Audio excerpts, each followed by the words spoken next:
Hello everyone.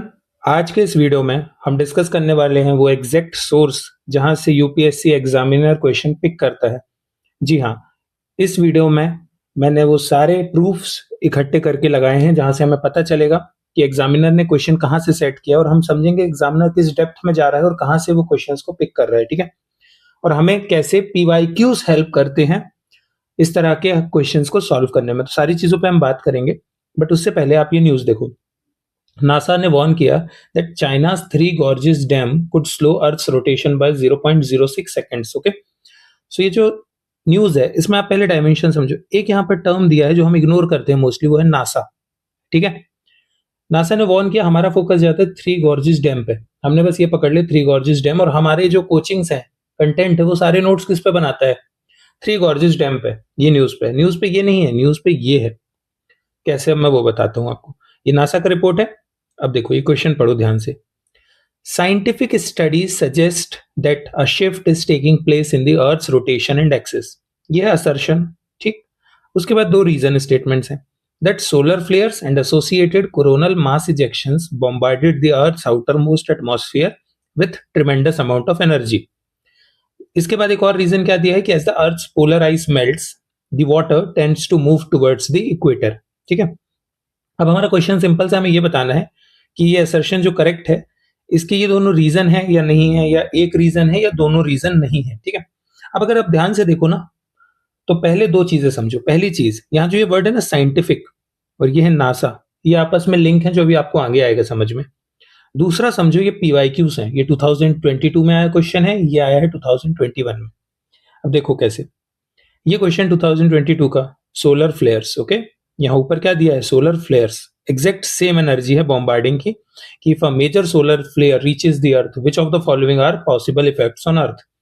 C this, GPS will fail, tsunami, power grids, auroras, multiple things they have asked. Okay, similarly जो यहाँ पर एक और statement है, the water earth water polar ice melt, इसी का theme already पूछा गया है। The amount of water in the rivers and lakes is more than amount of ground water, and the amount of water in polar ice cap and glacier is more than the amount of ground water. तो अगर आपने इस topic को ढंग से पढ़ा था, इस पीवाईक्यू के बाद इसका बैकग्राउंड, और अगर आपने इसको पढ़ा था, तो आप ये क्वेश्चन तो इजिली कर लोगे सॉल्व। बट इससे भी बड़ी चीज मैं आपको बताऊंगा कि डायरेक्टली ये लिंक आपको मिलेगा इस वेबसाइट पे, नासा के। सी दिस, नासा की ये वेबसाइट है। डेट देख लो, जुलाई 19 2024। 2025 के पेपर में 2024 की एक बड़ी न्यूज। नासा, हम क्या करते हैं, नासा ने डायरेक्ट ये हेडिंग लिखी है जहां से एग्जामिनर ने क्वेश्चन उठाया। NASA funded studies explain how climate is changing earth's rotation. Earth rotation, NASA. Question में भी सेम चीज पूछी। जब मैं इसके अंदर डेप्थ में आपको वो पॉइंट दिखाता हूं जो न्यूज में है, ठीक है, जो क्वेश्चन पूछा गया था। See this, the findings come from two recent NASA funded studies focused on how the climate distribution of ice and water has affected the Earth's rotation. See, redistribution occurs when ice sheets glacier melt more than they grow from snowfall and when aquifer lose more groundwater. So ये तो पूछ चुका है। इस dimension पे भी, एक्वेफायर and ground water पे भी डायरेक्टली क्वेश्चन आ सकता है आने वाले ईयर्स में। So these resulting shifts in mass cause the planet to wobble as it spins and its axis to shift location, and this phenomena is called polar motion. So जो next question आपका आएगा वो है polar motion। अगर आप अभी तक इस वीडियो में रुके हैं तो बहुत अच्छी बात है, आपको ये कई सारी चीजें समझ आई होंगी कि आगे चल के सिर्फ इसी थीम से आप देखोगे नेक्स्ट 2-3-4 ईयर्स में भी कंफर्म क्वेश्चन आएंगे। एक होता है ऊपर ऊपर से जज करना, एलिमिनेशन टेक्निक पे बात करना, वो सेंसलेस है। I am telling you with my knowledge, क्योंकि मैंने कई बार प्रीलिम्स क्लियर किया है। सारी चीजें फालतू होती हैं। Elimination technique do work, but पूरी तरह से उस पर रिलाय करना और उसी को सुनना is useless thing. So apply your knowledge.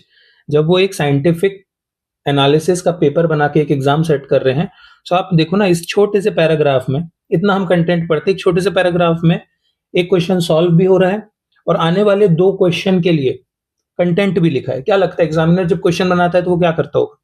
वो इस कंटेंट को यूज करेगा। उसने एक क्वेश्चन इससे बना लिया, उसने 2-3 क्वेश्चन और बनाए होंगे। कोई भी, क्योंकि मैंने भी टेस्ट सीरीज डेवलप की हैं बड़े बड़े इंस्टीट्यूट्स के लिए, मैंने मेंस के लिए, प्रीलिम्स के लिए, सबके लिए टेस्ट सीरीज बनाई है।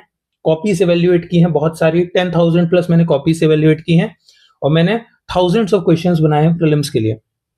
I am telling you what happens, जब हम किसी टॉपिक को पढ़ते हैं ना तो हम उस पर एक नहीं 4 से 5 अलग डायमेंशंस के क्वेश्चंस बनाते हैं।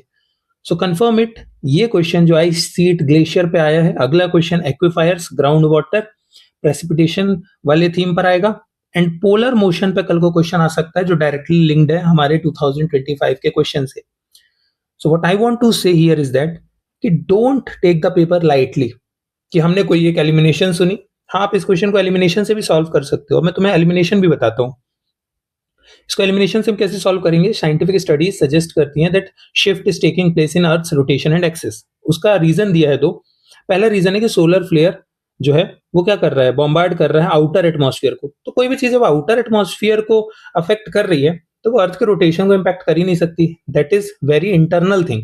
यहाँ आउटर मोस्ट ही लिखा है, इनर मोस्ट तो लिखा नहीं है, तो वैसे ही गलत। उसके बाद as the earth polar ice melt the water tend to move toward equator. Obviously ये इंटरनल चेंज हो रहा है अर्थ के अंदर, बाहर से कुछ नहीं हो रहा, अर्थ के अंदर ही हो रहा है। सो ये आंसर सही हो सकता है। तो आंसर क्या हो सकता है इसका कि statement 1 is correct and only one of the statement from these two explains the statement 1। Okay, so इसको सॉल्व है। लेकिन प्रॉब्लम क्या होती है कि इस तरह का एलिमिनेशन आप हर क्वेश्चन में नहीं लगा सकते या सिर्फ एलिमिनेशन से सॉल्व नहीं कर सकते। इसके लिए साथ ही साथ क्या जरूरी है कि ये समझना कि अब जो पेपर है, जो ये असर्शन रीजन क्वेश्चंस भर रहे हैं पेपर में, धीरे धीरे एग्जामिनर्स 3 टेबल क्वेश्चन ला कर क्या करने वाले हैं, एलिमिनेशन टेक्निक को एंड की तरफ ले जा रहे हैं। एलिमिनेशन आपको हेल्प करेगा बट बहुत ज्यादा हेल्प नहीं करेगा। इसलिए अपने सोर्सेज को इंप्रूव करो।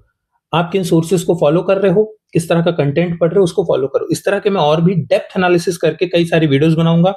मैंने मेंस पे भी बहुत बड़ा प्लान सोच के रखा है। मेंस आंसर राइटिंग को लेकर के बहुत एक रिवोल्यूशनरी मैंने अप्रोच सोची हुई है इस साल से, जिससे आप बहुत अच्छे लेवल पे फ्री ऑफ कॉस्ट भी बहुत सारा हाई क्वालिटी कंटेंट पाओगे। और मैं बहुत सारे हाई क्वालिटी क्वेश्चंस जो मैंने बनाए हुए हैं इतने सालों में, आपसे हर चीज शेयर करूंगा, अपना experience and all the things. So अगर आपको कुछ डाउट्स हैं आप कमेंट में पूछ सकते हो। एंड अगर आप चाहते हो prelims mains initiative, so comment करो। एंड अगर और भी कुछ सजेशन है कि हमें इस चैनल को कैसे कम्युनिटी बनाना है, ग्रो करना है, उन लोगों के लिए जो रैशनली पढ़ना चाहते हैं, not just click wait, this channel is for only those who are very serious for their exams. Okay, so आज की वीडियो के लिए सिर्फ इतना ही। मैं कोई एक रिसर्च आपको बतानी थी।